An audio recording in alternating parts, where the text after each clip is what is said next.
येच बुद्धा अतीताच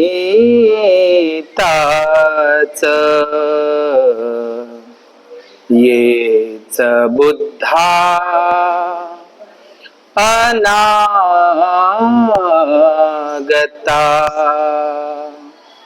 पचुपन्नाच ये बुद्धा अहं वन्दामि सर्वदा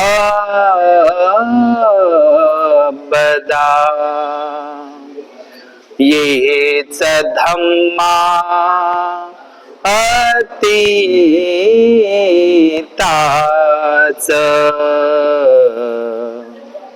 येच धम्मा अनागता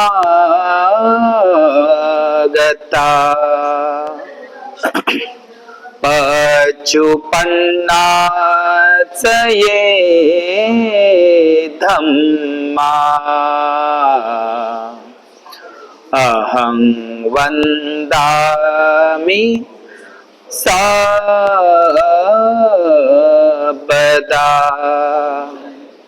ये च संघा अतीताच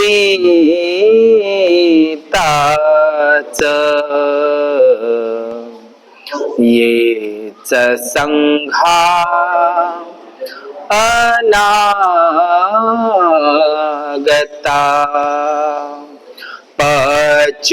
पचुपन्नाच ये संघा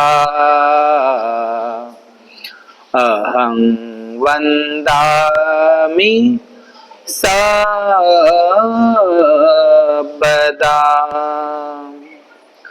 विश्ववंदनीय शाक्य मुनी, महामुनी, नागमुनी, महान कारुणिक तथागत सम्यक संबुद्ध, देवानां पियदसी महान सम्राट अशोक मौर्य, बोधिसत्व महामानव परमपूज्य डॉक्टर बाबासाहेब आंबेडकर या तीनही महापुरुषांना तिवार पंचांग प्रणाम अभिवादन करून आज या रमाई बुद्धविहार नाचनगाव पुलगाव परिसरातील या वर्षावासाच्या कालावधीमध्ये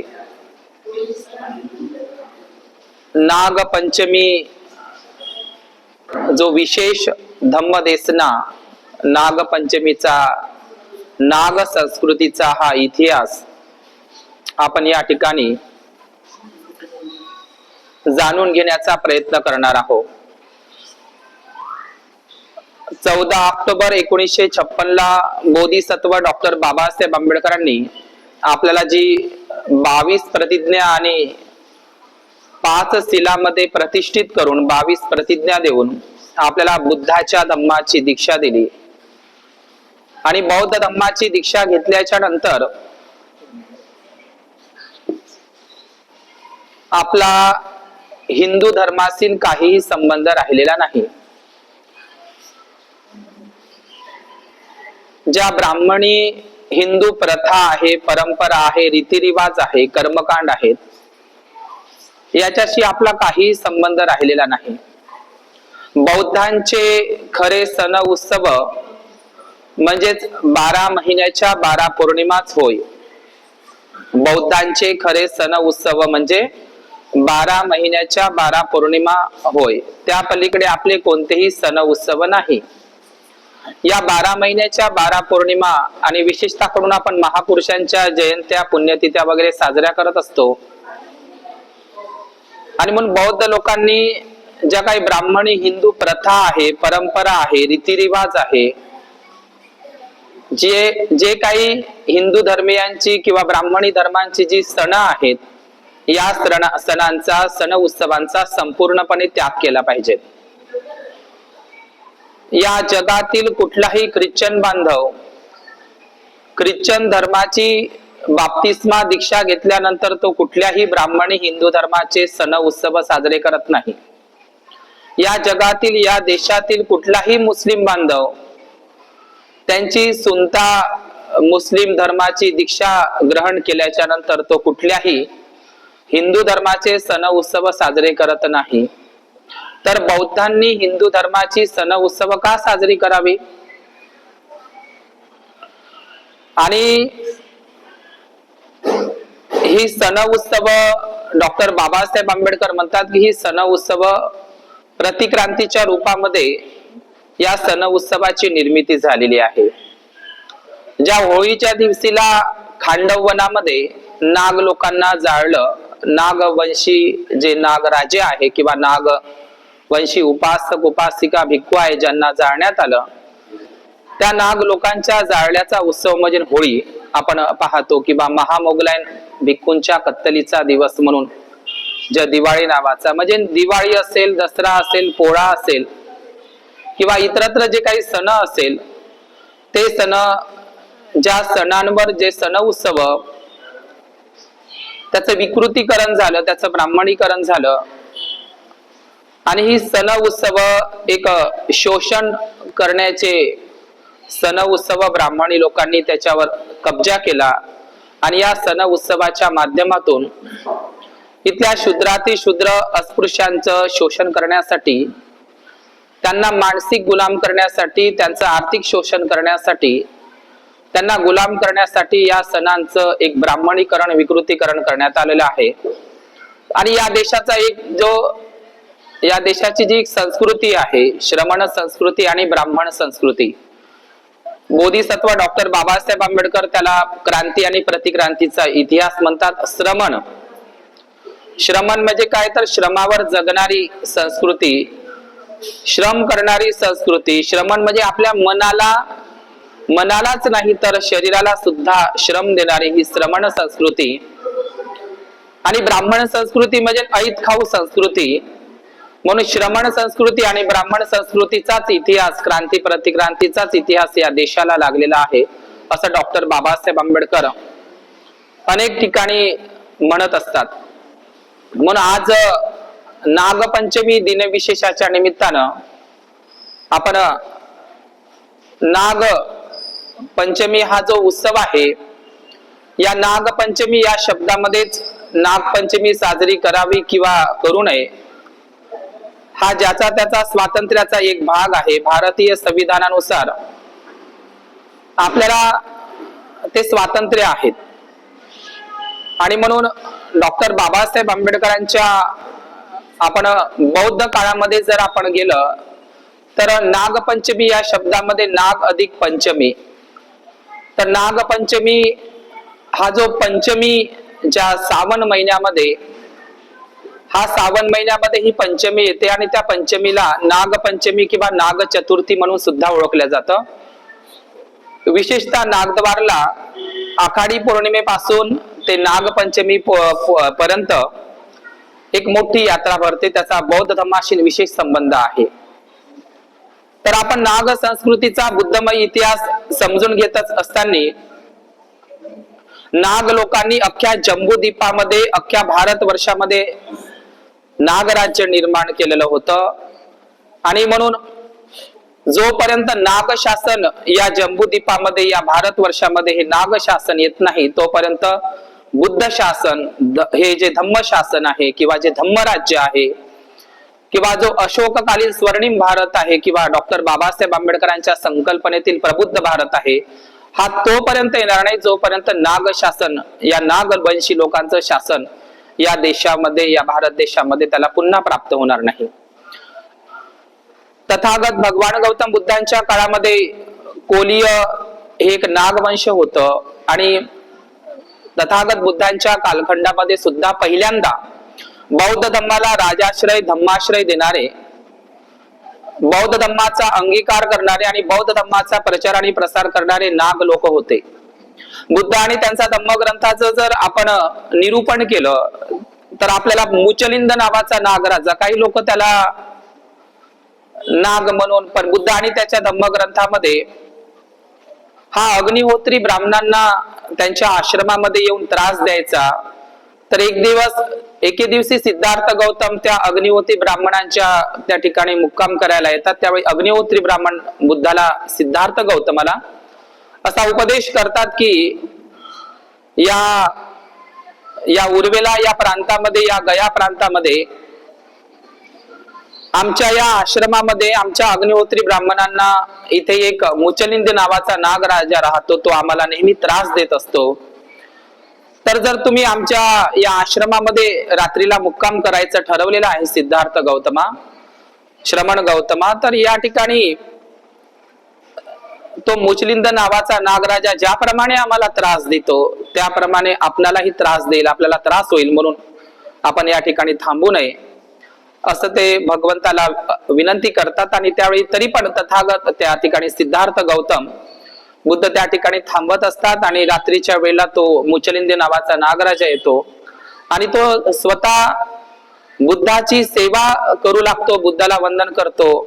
तर असं आपण बुद्ध आणि त्याच्या धम्मग्रंथामध्ये ऐकलेलं आहे. मुचलिंद नावाचा नागराजा जो आजही ती मूर्ती तुम्हाला महाबोधी महावीराच्या त्या तलावामध्ये दिसते.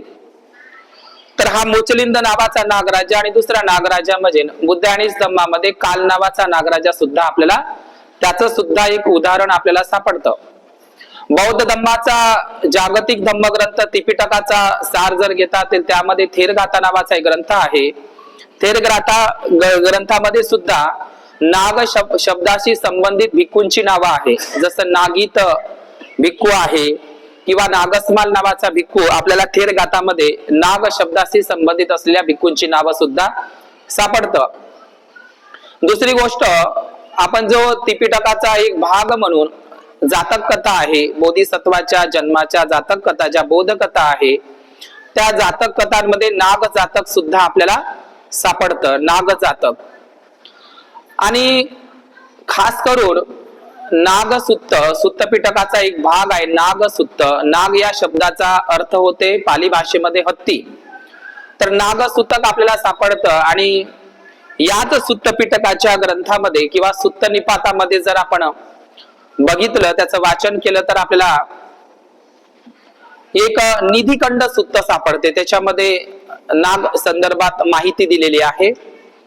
दुसरं आपण सुत्त पिटकाचं जर घेतलं तर ते म्हणजे खंदक परिक्त सुत्त, जे उपासक उपासिका आपल्या घरी खंदक परिक्त सुत्त घेत असतात. म्हणजे पावसाळ्याच्या दिवसामध्ये विशेषतः करून सरपटणारे जे सर्प प्राणी आहेत त्यांचा काही आपल्याला विजा पोहोचू नये, काही त्यांच्यापासून संरक्षण व्हावं या संदर्भात आजही खंदक परित सुत्ताचा पाठ उपासक उपासिका करताना दिसतात. तर त्या खंदक परित सुत्तामध्ये तथागत बुद्धांनी 4 सर्पकुळ सांगितलेले आहे. 4 सर्पकुळावर कशी मैत्री करायची, 4 सर्पकुळाच्या जाती सांगितलेल्या आहेत. 4ही सर्पकुळांवर कशी मैत्री करायची हे तथागत बुद्धांनी खंदक परित सुत्तामध्ये त्याचा उपदेश केलेला आहे.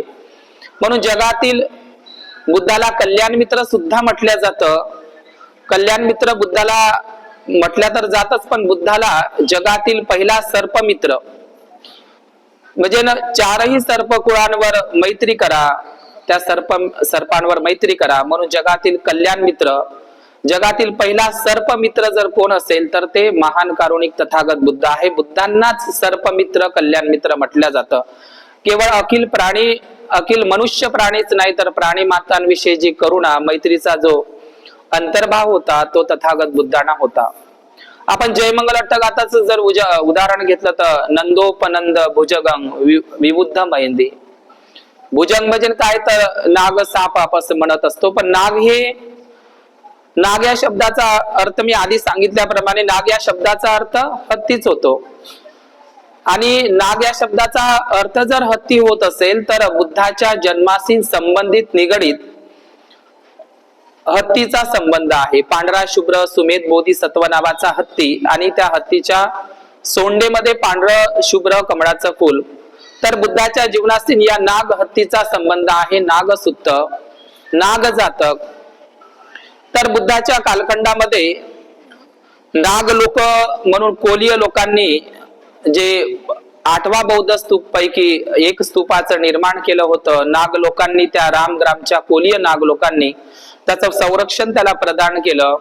तर असं आपण इतिहासामध्ये वाचतो, ऐकतो. आणि ते लेण्यान असेल किंवा विहार असेल किंवा जे प्राचीन बौद्ध स्तूपाचे स्ट्रक्चर असतील त्याच्यावर आपल्याला ते नागशिल्प आपल्याला आढळतं. नंतरच्या कालखंडामध्ये जर आपण बघितलं तर तथागत बुद्धांच्या तथागत बुद्धांच्या नंतर जे दुसरी महाधम्म संगीती जी भरली होती, जी वैशालीला भरली होती वालुकाराम महाविहारामध्ये, यश या भिक्खूंनी त्यांचं नेतृत्व केलं होतं. तर वैशालीला जी दुसरी धम्म संगीती भरवण्यात आली होती, त्या धम्म संगीतीचं जे आयोजन आहे त्याचं नेतृत्व आहे, त्याचे सर्व आहे शिशुनाग वंशाचा राजा काला अशोक. म्हणजे सम्राट अशोक वेगळा आहे, काला अशोक म्हणजे हा शिशुनाग राजवंशाचा राजा काला अशोक, किंवा त्याला काही ठिकाणी काकवर्ण सुद्धा असं म्हटलेलं आहे. हा काला अशोक नावाचा नागराजा, ज्यांनी दुसरी धम्म संगीती भरवण्यात आली होती, तर तो काला अशोक नावाचा नागराजा सुद्धा हा शिशुनाग राजवंशाचाच नागराजा आहे. नंतरच्या कालखंडामध्ये नागदशक नावाचा जो बौद्ध राजा होऊन गेला. तर असा हा बौद्ध इतिहास, नागवंशी लोकांचा इतिहास या प्राचीन जम्बूद्वीपाला, प्राचीन भारताला लाभलेला आहे. या महाराष्ट्रामध्ये आणखी एक दुसरं जे क्षेत्र आहे, या बिहारलाच लागून असलेले एक क्षेत्र आहे, त्या क्षेत्राचं नाव आहे झारखंड. हा बिहार प्रांत अधिकाधिक बुद्ध विहार असल्यामुळे त्याला बिहार म्हटलं जात होतं. आणि एक झारखंड नावाचा एक भाग आहे, तर हा बिहारचाच एकेकाळी भाग होता. तथागत बुद्धांनी अनेकदा या झारखंड परिसराला भेटी दिलेल्या आहे. तर या झारखंड परिसरामध्ये छोटा नागपूर नावाचं एक पठार आहे. जसं आपल्या महाराष्ट्र विदर्भामध्ये नागपूर नावाचं ठिकाण आहे, तर तसंच झारखंड या परिसरामध्ये छोटा नागपूर पठार आहे. त्याला नाग पठार असं सुद्धा म्हणतात. आमच्या वर्धा जिल्ह्यातील देवळी तालुक्यामध्ये चिखली या छोट्याशा गावामध्ये एक ठिकाण आहे, त्याला नाग पठार म्हणतात. आजही लोक नागोबाचे पठार त्याला म्हणतात. वास्तविक ते नाग पठार आहे, नाग लोकांच्या वस्तीचं ते ठिकाण आहे.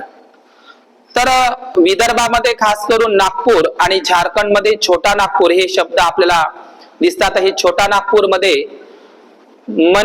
फणी मुकुट राय नावाचा जो नागराजा होता, त्याची सत्ता होती. फणी मुकुट राय नावाचा नागराजा, आणि अनेक नागराजे त्या छोटा नागपूरला झालेले आहे. आणि या छोटा नागपूर या परिसरामध्येच, झारखंडच्या छोट्या नागपूर परिसरामध्येच बिरसा मुंडा यांचाही जन्म झालेला आहे. म्हणून बिरसा मुंडा जे मूल निवासी नागवंशी लोक आहे, आजही त्या झारखंड आणि छत्तीसगडच्या परिसरामध्ये आदिवासी मूल निवासी लोकांना नागमुंडा सुद्धा म्हणून ओळखल्या जातं. नागमुंडा, मुंडा म्हणजे काय, मुंडन करणारे भिक्खू सारखे. म्हणून बिरसा मुंडा हे मुंडन या शब्दाशी संबंधित आहे. म्हणून नागमुंडा म्हणजेच आदिवासी मूल निवासी नागवंशी लोक होय. आणि म्हणून छोटा नागपूरच्या पलीकडे राजा प्रसेनजिताची सत्ता असलेला दक्षिण कोसलचा परिसर म्हणजे आजचं छत्तीसगड होय. त्या ठिकाणी ते छत्तीसगड नसून सैतीसगड आहे. तथागत भगवान बुद्धांनी जी आपली शिकवण आहे ते 37 बोधिपक्षीय धम्म याच्यामध्ये प्रतिपादित केलेले आहे. तर हा सैतीसगड आहे, छत्तीसगड किंवा सैतीसगड. महामाया देवीचे 36 तिथे महाविहार आहे, म्हणूनही त्याला छत्तीसगड म्हणतात. परंतु ते छत्तीसगड नसून ते सैतीसगड आहे. तर या सैतीसगडचं प्राचीन जे राजा प्रसेनजित आहे, जो बौद्ध राजा आहे बुद्धकालीन, राजा प्रसेनजिताची जी प्रांतिक राजधानी होती दक्षिण कोसल परिसर म्हणजे आजचा छत्तीसगड परिसर, या छत्तीसगड परिसर मध्ये सिरपूर नावाचं ठिकाण आहे. तर हे सिरपूर म्हणजे राजा प्रसेनजिताची प्रांतिक राजधानी होती. तथागत बुद्धाने या सिरपूरला, बुद्ध आणि त्याच्या धम्मग्रंथामध्ये उल्लेख आहे, तथागत बुद्धांनी पंचसाल नावाच्या दक्षिण कोसल येथील पंचशाल नावाच्या गावाला भेट दिली होती. आपण ती कहाणी ऐकली असेल की तथागत बुद्ध त्या गावामध्ये येऊ नये म्हणून त्या विहिरीमध्ये गवत टाकल्या जातं, ओढी बाजूला काढून ठेवल्या जातात. तर ही पंचसाल नावाचं जे गाव आहे ते दक्षिण कोसल म्हणजे आजच्या छत्तीसगड मध्ये. तर या छत्तीसगड मध्ये नागवंशाचा खूप मोठा इतिहास छत्तीसगडला आहे. जसं की पांडुवंश हे एक नागवंश आहे छत्तीसगड मधलं. शरभपुरीय एक जे वंश आहे हे एक नागवंश छत्तीसगड मध्ये होऊन गेलेला आहे. दुसरा सोमवंश हे सुद्धा एक छत्तीसगडला एक नागवंश होऊन गेलेला आहे. किंवा फणी मुकुट राय एक नागवंश छत्तीसगड दक्षिण कोसलला होऊन गेलेला आहे.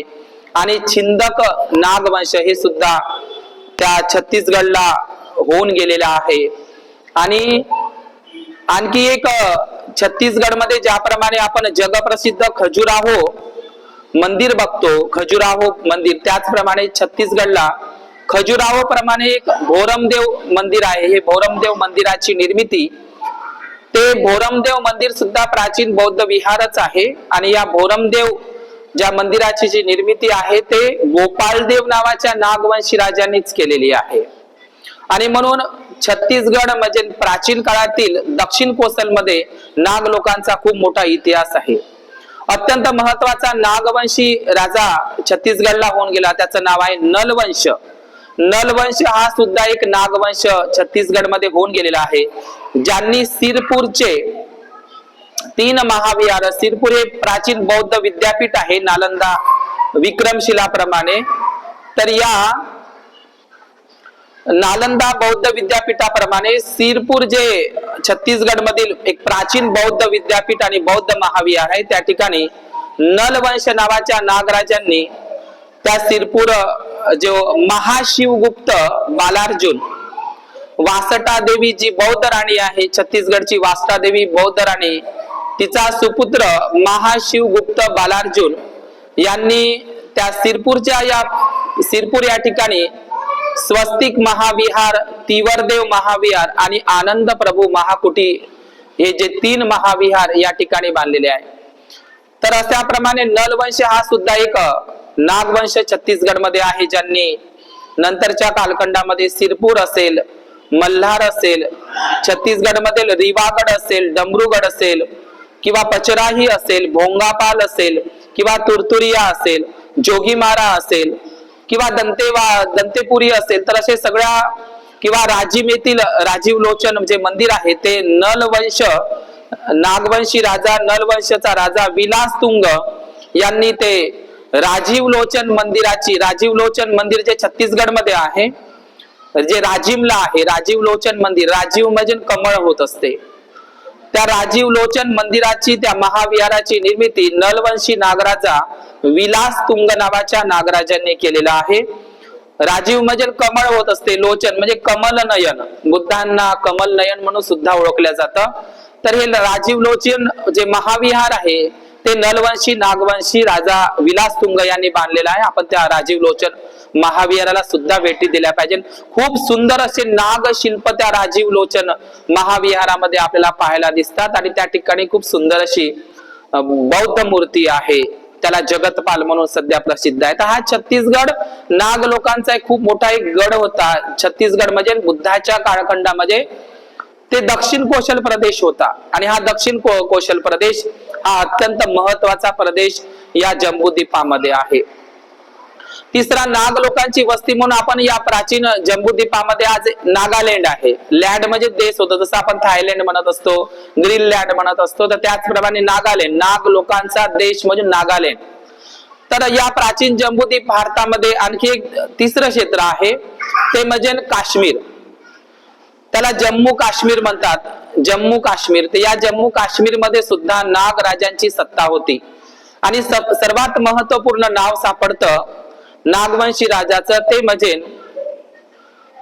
कर्कोटक नागराजा, कर्कोटक वंशी नागराजा ललितादित्य मुक्तापीड, सम्राट ललितादित्य मुक्तापीड, कर्कोटक नागवंशी राजा सम्राट ललितादित्य मुक्तापीड हा सम्राट राजा काश्मीरला होऊन गेला, ज्यांनी 9 मंजिला भगवान बुद्धांच्या दंत धातूंवर काश्मीरला एकदंत भगवान बुद्धांच्या त्या दंत धातूवर, त्या शारीरिक धातूवर महाविहार उभार केलेलं होतं। म्हणून काश्मीरचा जो नागराजा आहे, ज्यांनी परिहासपूर आणि अवंतीपुरा नावाचं महाविहार, आजही त्याचे अवशेष तुम्हाला, त्याचे स्ट्रक्चर आपल्याला काश्मीरला दिसते, त्या ज्या काश्मीर राज्यावर जी सत्ता केली तर तो नागराजा होता कर्कोटक नागवंशी राजा सम्राट ललितादित्य मुक्तापीड। आणि म्हणून आजही आपल्याला अनंतनाग नावाचा जिल्हा आज आपल्याला काश्मीर मध्ये दिसतो आणि कोकरनाग नावाचं एक गाव सुद्धा काश्मीरला आपल्याला दिसतं।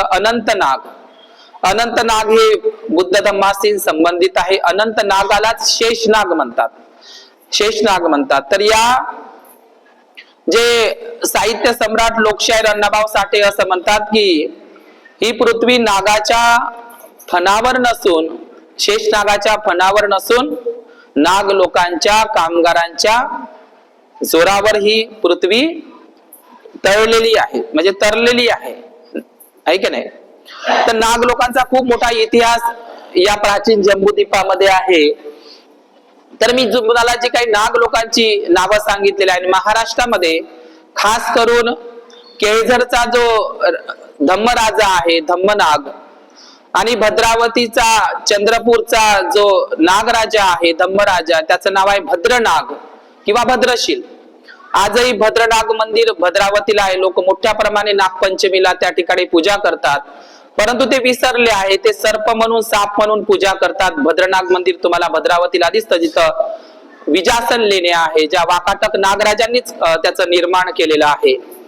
तर या भद्रावतीचा जो भद्रनाग राजा आणि केळझरचा धम्मनाग राजा, आणि विशेषतः म्हणजे महाराष्ट्रामध्ये आपल्याला जे शिकवल्या जातं की या भारत देशाची पहिली महिला शासिका रजिया सुलताना आहे, परंतु या भारताचीच नव्हे तर या विश्वाची पहिली महिला शासिका नागकन्या, नागराणी, नागनिका आहे. आणि या नागनिका ही नागकन्या जिचा शिलालेख, अभिलेख नाणेघाटला सापडतो, जो जुन्नर शिवनेरी पुणे जिल्ह्यामध्ये नाणेघाट नावाचं एक व्यापारी केंद्र होतं, व्यापारी एक घाट होता. नाणेघाट मधील नागनिका ही महाराणी, तिचं राज्य ग्रीक पर्यंत होतं. पूर्ण विश्वातील पहिली महिला शासिका ही बौद्ध राणी, नागराणी, नागकन्या होती. तिचं नाव आहे नागनिका. आणि म्हणून नागनिका ही सातवाहन सम्राट सिरी सातकर्णी यांची पत्नी आहे, नागनिका. म्हणून नागनिकांचं राज्य या संपूर्ण विश्वाची पहिली महिला शासिका आणि भारताची पहिली महिला शासिका ही बौद्ध राणी, नागराणी, नागकन्या, नागनिका आहे. म्हणून नागनिकाचा इतिहास आपल्याला महाराष्ट्रामध्ये सापडतो. सिरी सातकर्ण्याची पत्नी आहेत ती. आणि दुसरी गोष्ट, या महाराष्ट्रामधील जेवढ्या काही बौद्ध लेणे आहे, अजिंठा, वेरूळ, कार्ले, भाजे, बेडसे, एलिफंटा, महाराष्ट्रातीलच नव्हे तर सर्व भारतातील ज्या बौद्ध लेणे आहे, जी वर्षावासाची बौद्ध धम्म प्रचार आणि प्रसाराची केंद्र आहे, ज्या बौद्ध लेण्या, या संपूर्ण बौद्ध लेण्या नाग राजांनीच खोदलेल्या आहे. सातवाहन सम्राट आणि वाकाटक सम्राट आणि शिलाहार राजवंश हे नागवंशीच आहे. या नागवंशी लोकांच्याच योगदानामध्ये या बुद्ध लेण्यांचं खोदकाम झालेलं आहे. महाराष्ट्रातील तुम्हाला एकही बुद्ध लेणी सापडणार नाही ज्या बुद्ध लेण्या नाग लोकांनी खोदलेल्या नाही. प्रत्यक्षात तुम्ही नाग लोकांचे शिलालेख त्या नाग लेण्यांमध्येच तुम्हाला दिसतात, त्या बुद्ध लेण्यांमध्ये दिसतात. तुम्ही कार्ल्याच्या बुद्ध लेणीला जर गेले तर तिथं अग्निमित्र नाग नावाच्या राजाचा उल्लेख आहे. अग्निमित्र नाग नावाचा उपासक, अग्निमित्र नाग. तुम्ही त्रिरश्मी नाशिकच्या बुद्ध लेण्याला जर भेट दिली तर तिथं 40 नाग नावाच्या एका उपासकाचा उल्लेख आहे त्या त्रिरश्मी नाशिकच्या बुद्ध लेणीमध्ये. बेडसेच्या बुद्ध लेणीला जर तुम्ही भेट दिली तर तिथं पुसनाग नावाचा त्या लेण्यांमध्ये त्याचं योगदान आहे, बांधकाम आहे, असं त्या तुम्हाला त्या ठिकाणी सापडतं. आणि जुन्नर शिवनेरीच्या 36 नंबरच्या लेणीमध्ये जर आपण बघितलं तर त्या ठिकाणी वीरसेन नाग नावाच्या एका उपासकांचं त्या ठिकाणी शिलालेख तुम्हाला दिसतं, वीरसेन नाग. तर अशा अनेक नाग लोकांनीच या महाराष्ट्रातीलच नव्हे तर संपूर्ण भारतातील बौद्ध लेण्यांचं खोदकाम केलेलं आहे. नाग लोकांचे पुरावे, नागवंशी लोकांचे पुरावे महाराष्ट्रातील सर्व बुद्ध लेण्यांमध्ये नाग, नाग, नागनिका असे शब्द आपल्याला सापडतात. महाराष्ट्रामधील शिवाजी महाराज आणि संभाजी महाराजांचे जेवढे काही आपण असं ऐकतो की या महाराष्ट्रातील सर्व किल्ले, जे गड किल्ले आहेत ते शिवाजी आणि संभाजींच्या काळामध्ये, छत्रपती शिवाजी महाराज आणि संभाजींच्या कालखंडामध्ये बांधले गेले असं आपण असं म्हणतो, परंतु ही चुकीची गोष्ट आहे. आपण इतिहास जाणून घेतला पाहिजे. या महाराष्ट्रामधील जरी सातवाहन राजांनी खऱ्या अर्थानं गड आणि किल्ल्यांची संकल्पना मांडलेली आहे. गड आणि किल्ल्यांची खऱ्या अर्थानं निर्मिती जर कुणी केली असेल तर महाराष्ट्रातील सातवाहन राजे लोकांनी. आणि म्हणून जिथं जिथं गड किल्ले आहेत तिथं तिथं तुम्हाला बुद्ध लेण्या दिसतात. सातवाहन राजांचे जे किल्ला आहे तो म्हणजे आजचा जे लोणावळ्याच्या परिसरामध्ये क्षेत्रामध्ये जे तुम्हाला विसापूर किल्ला आहे, लोहगड किल्ला आहे किंवा शिवनेरी जुन्नर किल्ल्याची जी पायाभरणी आहे त्याची सुरुवात सातवाहन राज्यांनी केली. त्याचा जीर्णोद्धार, त्याचा रिकन्स्ट्रक्शन, त्याच्यामध्ये त्या किल्ल्यां आणि लेण्यांमध्ये, त्या गड किल्ल्यांमध्ये जे वाढ करण्याचं, वृद्धी करण्याचं काम शिवाजी महाराज आणि संभाजी महाराजांनी केलेलं आहे. पण गड आणि किल्ल्यांच्या खरे निर्माते जर कोण असेल तर या महाराष्ट्रातील आणि साऊथ इंडियामध्ये ज्याची अमरावती राजधानी आहे, महाराष्ट्रामध्ये सातवाहनांच्या एकूण 3 राजधानी आहे. पैठण आणि नेवासे जे नगर जिल्ह्यामध्ये आहे आणि जुन्नर, शिवनेरी जे प्रांतिक राजधानी आहे सातवाहन सम्राटांची. तर या सातवाहन राजांनीच गड किल्ल्याची संकल्पना पहिल्यांदा मांडली. त्याला पुढे नेण्याचं काम छत्रपती शिवाजी महाराज आणि छत्रपती संभाजी महाराजांनी केलेलं आहे. जिथं जिथं शिवाजी महाराजांचे गड किल्ले आहे तिथे तिथे बुद्धांच्या लेण्या आपल्याला दिसतात. शिवाजी महाराजांच्या कालखंडामध्ये म्हणजे शिवशाहीमध्ये, संभाजी महाराजांच्या कालखंडामध्ये जेवढ्या काही बौद्ध लेण्या आहे महाराष्ट्रातल्या, त्याच्यावर त्या बौद्ध लेण्यांवर शिवाजी महाराजांनी आणि छत्रपती संभाजी महाराजांनी अतिक्रमण केलेलं नाही किंवा त्या लेण्यांना तोडफोड केलेलं नाही किंवा शेंदूर फासलेलं नाही. परंतु नंतर शिवाजी महाराजांची शिवशाही जाऊन जेव्हा पेशवेशाही आली, तर पेशवेशाही आल्याच्या नंतर या महाराष्ट्रातील जेवढे काही प्राचीन विहार आहे, मग ते पंढरपूरचं का असे ना महाराष्ट्रातील, आणि महाराष्ट्रातील जेवढ्या काही बौद्ध लेण्या आहे या बौद्ध लेण्यांवर पेशवे काळामध्येच अतिक्रमण झालेलं आहे. शिवनेरी जुन्नरची सगळ्यात मोठी 7 नंबरची लेण्याद्री बुद्ध लेणी, जिथं अष्टविनायक नावाचा गणपती पुण्याच्या पेशव्यांनीच बसवलेला आहे, 7 नंबरची सगळ्यात मोठी लेण्याद्री लेणी शिवनेरी जुन्नरला आहे. म्हणून शिवाजी महाराजांनी उलट त्या लेण्यांचा वापर केला मावळ्यांसाठी. आणि आज आपण महाराष्ट्रातील ज्या काही बौद्ध लेण्या आहेत त्यांच्यावर पेशवे लोकांनी जे अतिक्रमण घडून आणलेलं आहे किंवा त्या लेण्यांचं विद्रुपीकरण केलेलं आहे, जसं कारल्याची एकविरा लेणी आहे किंवा शिवनेरीची लेण्याद्री बुद्ध लेणी आहे. एलिफंटा लेणी सुद्धा बुद्ध लेणी आहे, ती मौर्य राजांनीच खोदलेली आहे. एलिफंटा ही वज्रयानी बुद्धिस्ट लेणी आहे, त्याच्या शिल्पाचा आपल्याला अभ्यास माहित नाही. म्हणून जिथं जिथं शिवाजी महाराजांचे गड किल्ले आहेत त्या त्या ठिकाणी आपल्याला बुद्ध लेण्या दिसतात. शिव काळामध्ये किंवा संभाजीच्या काळामध्ये त्या लेण्यांवर अतिक्रमण झालं नाही, पण पेशवे काळामध्ये त्या लेण्यांवर अतिक्रमण झालेलं आहे. म्हणजे बौद्ध लेण्या म्हणजे महाराष्ट्रातील बौद्ध लेण्यांवरच नाही तर शिवाजी महाराजांच्या गड किल्ल्यांवर सुद्धा आता अतिक्रमण झालेलं आहे. शिवाजी महाराजांनी किंवा संभाजी महाराजांनी कुठल्याही गड किल्ल्यांवर कुठलंही राम मंदिर, कृष्ण मंदिर, कुठल्याही देवीचे मंदिर उभारले नव्हते. हे अलीकडे पेशवे काळामध्ये झालेले आहे. म्हणजे बौद्ध लेण्यांवर तर अतिक्रमण झालंच महाराष्ट्रामध्ये, परंतु शिवाजी महाराजांचे गड किल्ल्यांवर सुद्धा अतिक्रमण झालेलं आहे. खऱ्या अर्थानं शिवाजी महाराजांचा जन्म बुद्ध लेणीमध्ये झालेला आहे. स्वतः शिवाजी महाराज आणि संभाजी महाराजांनी महाडच्या बुद्ध लेणीला भेट दिलेली आहे. बुद्धभूषण नावाचा ग्रंथ स्वतः संभाजी महाराजांनी वयाच्या 14व्या वर्षी लिहिलेला आहे. शिवाजी महाराजांनी तथागत बुद्धांनी जो राजे महाराजांना राज्यकारभार कसा करावा, पुत्राप्रमाणे प्रजेला कसं वागवावं या संदर्भात जो उपदेश केला होता राजे महाराजांना तथागत बुद्धांनी, कूटदंत सुत्त किंवा महाविजित सुत्त किंवा वस्त्रकार सुत्तामध्ये आपण जो पाहतो, तर तोच उपदेश त्याच नीतीवर शिवाजी महाराजांनी आणि संभाजी महाराजांनी राज्य चालवलेलं आहे. म्हणून शिवाजी महाराज हे बुद्धिस्टच होते. आणि म्हणून हा जो इतिहास आहे की या महाराष्ट्रामधील जे काही सातवाहन घराणे आहे, वाकाटक घराणं आहे, शिलाहार राजवंश, बाबासाहेब म्हणतात महार मराठे एकच आहे, ते शूद्रच आहे. आणि म्हणून शिलाहार जे राज्य आहे, ज्यांनी मुंबई जवळचं अंबरनाथ मंदिर असेल किंवा कान्हेरी बौद्ध गुफा असेल किंवा एलिफंटा बौद्ध गुफांमध्ये त्यांचं खूप मोठं योगदान आहे. या शिलाहार राजवंश सुद्धा बुद्धिस्ट आहे, ते नागवंशीच आहे. या शिलाहार राजवंशाचा जो संस्थापक आहे राजा चित्तसेन यांच्या नेतृत्वामध्ये कान्हेरीच्या बुद्ध लेण्यांमध्ये त्यांचं योगदान आहे. आणि म्हणून तिथे शिलाहार राजांचे शिलालेख तुम्हाला दिसतात.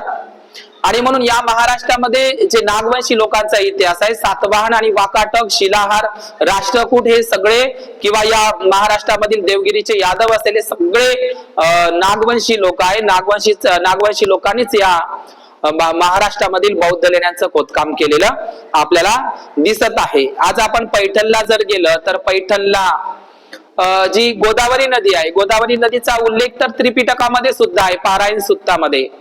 तर या गोदावरी नदीचा एक घाट आहे पैठणला आपण जर गेलं तर त्या घाटाला आजही लोक नागघाट म्हणून ओळखल्या जातात, नागघाट. आणि ते गौतमीपुत्र सातकर्णी जो बौद्ध राजा आहे, सातवाहन सम्राट, त्यांची ती राजधानी आहे. म्हणून अशा अनेक नागवंशी लोकांचा इतिहास आपल्याला या महाराष्ट्रामध्ये आणि या संपूर्ण प्राचीन जम्बूद्वीपामध्ये आपल्याला सापडतो. आपण बौद्ध साहित्यामध्ये दीपवंश आणि महावंश या ग्रंथाच्या उल्लेखाप्रमाणे महान सम्राट अशोकांनी 84,000 महास्तूप, 84,000 महाविहार, 84,000 धम्मस्तंभ पिल्लर, 84,000 धम्म शिलालेख, 84,000 जे बोधी वृक्षाची ज्या ज्या ठिकाणी बौद्ध स्तूप आहे त्या ठिकाणी बोधी वृक्षाची सम्राट अशोकांनी लागवड केली होती. तर 84,000 जे महास्तूप बांधलेले आहे, साचीच्या स्तूपावर आजही तुम्हाला पाली भाषा वाचता येत नाही. भारतामधील जेवढे काही सम्राट अशोकांनी जे काही 84,000 महास्तूप बांधलेले आहे, त्या 84,000 महास्तूपांवर नाग लोकांचे नाव सापडतात. स्वतः साचीच्या स्तूपाला तुम्ही भेटी दिल्या तर त्या ठिकाणी पाली शिलालेख, अभिलेख तुम्हाला साचीच्या स्तूपावर सापडतात. ही केवळ एक त्या साचीच्या स्तूपाची गोष्ट नाही. जेवढे काही 84,000 महास्तूप बांधले, त्या 84,000 महास्तूपांच्या बांधकामासाठी नाग लोकांचा उल्लेख आहे. स्वतः साचीच्या स्तूपावर आर्य नाग, नागरक्षित, नागपालित किंवा नागदेव, नागदत्त, नागमित्रा, नागदिना, नागरक्षिता किंवा नादी नागरिका असे नाव साचीच्या स्तूपावर पाली भाषेमध्ये आहे. भरवूत स्तूपाच्या जे अवशेषशाही स्तंभ आहे आज कलकत्ता म्युझियम मध्ये आहे, तिथे सुद्धा नाग शब्दाचा उल्लेख नाग लोकांनी या 84,000 महास्तूपांचं बांधकाम केलेलं आहे. म्हणजे सांगायचं तात्पर्य म्हणजे या भारतामधील जेवढी काही जुनी प्राचीन मंदिरं आहे ते काही ब्राह्मण लोकांनी बांधलेली नाही, नाग लोकांनीच बांधलेले आहे. भारतामधील जेवढी काही प्राचीन विहार आहे, ज्याला मंदिर म्हणतो आपण, या भारतातील आणि महाराष्ट्रातील जेवढे काही गड किल्ले आहे, या गड किल्ले सुद्धा नाग लोकांनीच बांधलेले आहे. ब्राह्मणांचं, शेंडीवाल्यांचं ते काम नाही. उदाहरणार्थ ब्रिटिशच्या गॅझेटियर मध्ये असा उल्लेख आहे की ताजमहाल किंवा लाल किल्ला हा सुद्धा नाग लोकांनीच बांधलेला आहे. हा इतिहास आहे. नाग लोक म्हणजे चमार वर्ग ज्याला आपण म्हणतो, चमार वर्ग सुद्धा हा शूद्र वर्ग आहे. हा इतिहास आहे. इंग्रजांच्या गॅझेटियर मध्ये असा उल्लेख आहे, अशी नोंद आहे की आपण म्हणतो की ते ताजमहाल, तो ताजमहाल शहाजहाननी बांधला. शहाजहानांनी बांधला खरी आहे, त्यांचा खर्च आहे तो, पण चामार नागवंशी लोकांनी, मी चामार हा शब्द उल्लेखणार नाही कारण नाग लोकांनीच ताजमहाल आणि जे लाल किल्ला आहे त्याची निर्मिती सुद्धा नाग लोकांनीच, नागवंशी लोकांनीच केलेली आहे.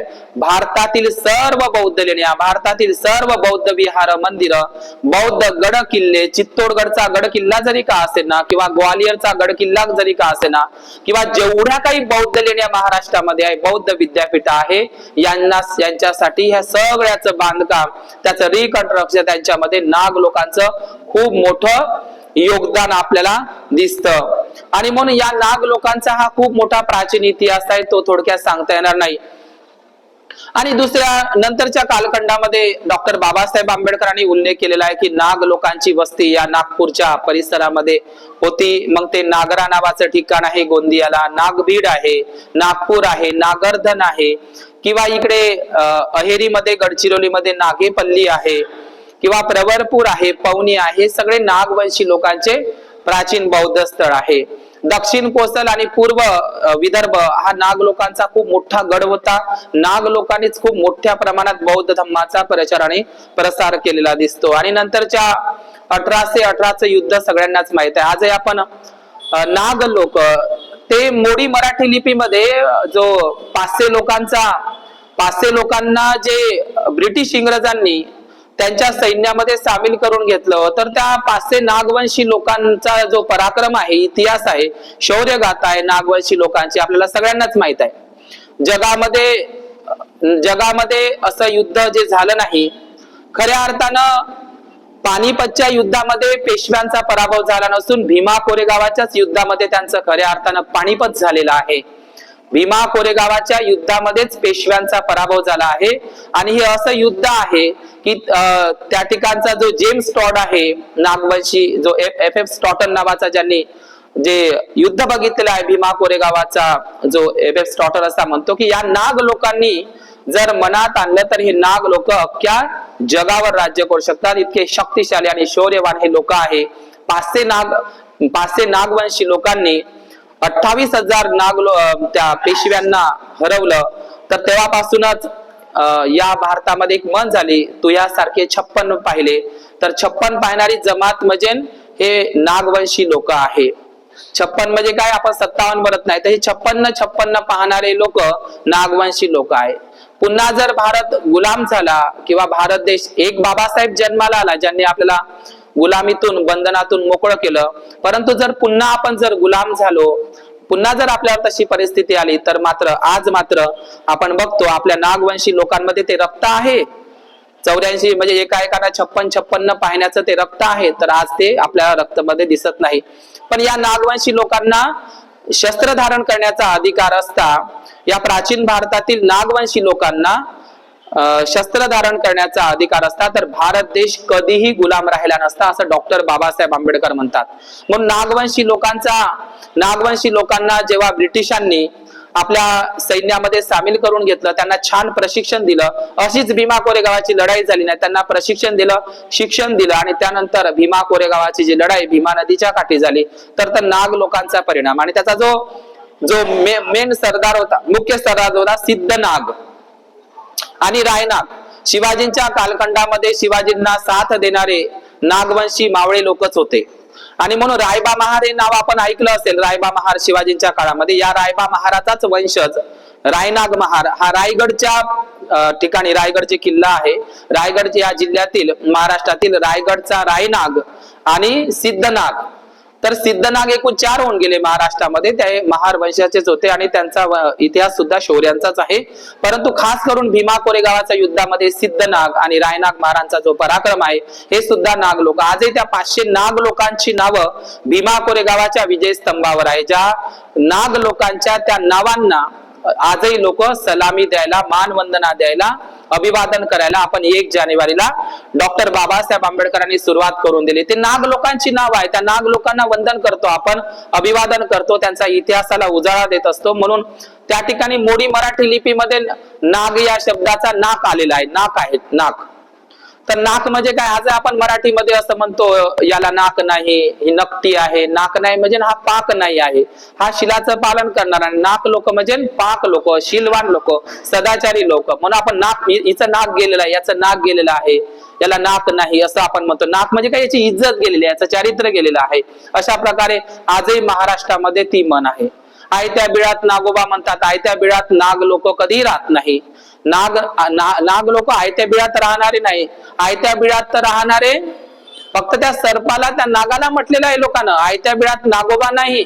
आयत्या बिळात म्हणजे आयत्या महाविहारामध्ये, महाबोधी महाविहारासारखे जेवढे काही आयते 84,000 महाविहार होते, मंदिरावर कब्जे कोणाचे आहे, ब्राह्मणांचे, पण नाग लोकांचे नाही. पण आयत्या बिळात नागोबा, आयत्या बिळात नागोबा म्हणण्यापेक्षा आयत्या बिळात हा भटोबा आहे. महाबोधी महावीराचं तुम्हाला सगळ्यांना माहितच आहे. आपण एक मिथक आहे महाराष्ट्रामध्ये की धनावरचा नाग. धनावरचा नाग, आपण एक गोष्ट ऐकली असेल लहानपणी, मी तर ऐकली की एक मिथक आहे अशी. एक लोकांमध्ये एक प्रथा आहे की जमिनीच्या खाली खजिना असतो, एक हांडे असतात, त्याच्यामध्ये खूप धन भरलेलं असतं आणि त्या धनावर नाग असतात. काय असतात, नाग असतात. आणि त्या नागाच्या याला एक नागमणी असतो, तो चमकत असतो. म्हणजे जमिनीच्या खाली सोन्याचे हंडे असतात आणि त्या सोन्याच्या हंड्यामध्ये खजाना असतो आणि त्या सोन्याच्या हंड्याच्या त्या खजान्यावर नाग बसलेला असतो, त्याचा नागमणी चमकत असतो. तो त्या धनाचं तो रक्षण करतो, असं आपण मिथक ऐकलेलं आहे. महाराष्ट्रामध्ये आहे ते नाग लोक त्या खजान्याचं रक्षण करतात. परंतु ते वास्तविक ते नाग सर्प नसून, तो नागमणीवाला सर्प नसून, प्राचीन काळामध्ये नागवंशी लोक हे राजे होते, धनवान लोक होते, ते धनावरचे म्हणजे धनवान राजे लोक होते, म्हणून ते धनावरचा नाग म्हणतो. धनावरचा नाग नसून हे धनवान नागराजे आहे का नाही. परंतु नंतर सर्प ही कल्पना समोर आली. धनावरचे नाग म्हणजे एकेकाळी नागवंशी राजे हे धनवान होते, धनाढ्य होते, श्रीमंत होते, त्यांची सत्ता होती आणि ते गुणागोविंदाने नांदत होते. आणि म्हणून नागपूजा, महाराष्ट्रामध्ये जे नागपूजा आपण करत असतो, नागपूजा जे महाराष्ट्रामध्ये खास करून होते आणि पूर्ण भारतामध्ये नागपूजा केली जाते. तर नागपूजा जे सण आहे, जो उत्सव आहे नागपूजा आपण करतो, त्या दिवशीला लोक नागाचं एक चित्र पाठीवर काढून त्या ठिकाणी काढतात किंवा भिंतीवर काढतात आणि त्याची पूजा करतात. विशेषतः करून नागांना काही लोक महाराष्ट्रामध्ये 32 शिराडा म्हणून नावाचे एक गाव आहे, तिथं सगळ्यात मोठी नागांची यात्रा भरते, 32 शिराडा.